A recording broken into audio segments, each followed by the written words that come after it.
নানু বাড়িতে খাওয়া দাওয়ার আয়োজন করছে, তো আমাকেও বলা হয়েছিল, তাই আমি সকাল সকাল চলে আসছি। এসে দেখি সবাই কাটাকাটি নিয়ে ব্যস্ত। তো এদিকে আমার মামাতো বোন পেঁয়াজ ছেলতেছে, এদিকে আমার মামি ডাল ধুয়ে দিচ্ছে, ডাল ঘাটি করবে। এদিকে সবজিও কাটা শেষ, তো সবজি রান্না হবে। আর এই যে মাছ, মাছ দিয়ে ডাল ঘাটি হবে। তো এইদিকে মুরগির মাংস কাটা শেষ। তো অন্যদিকে আমার মামি কেউ পেঁয়াজ কাটতেছে, কেউ রসুন ছিলতেছে। তো এদিকে আমি আবার কি করব, তাই আমি জিনিসগুলো ধুয়ে নিচ্ছি। তো এদিকে প্রথমে মাছটা ধুয়ে নিলাম, তারপরে এখন সবজি ধুয়ে নিব। আর অন্যদিকে আমার এক মামি রান্না উঠায় দিছে, তাই আমি একটু হেল্প করতেছি। তো এইদিকে আমি সুন্দর করে সবজিগুলোও ধুয়ে নিলাম। নেওয়ার পর মুরগির মাংসগুলো ধুয়ে নিব। তারপর আমি সুন্দর করে মুরগির মাংসগুলো কয়েকবার ধুয়ে নিলাম।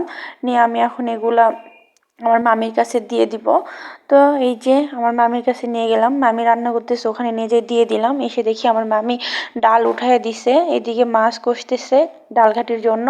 তো এইদিকে আমার মামি আবার মুরগির মাংসগুলো সব রকম মশলা দিয়ে ম্যারিনেট করে রাখবে, তাই এই যে মশলা দিয়ে মাখতেছে। তো আমি আর রান্নার ভিডিওটা নিতে পারি নাই। তো আজকের জন্য আল্লাহ হাফেজ, ভালো থাকবেন সবাই।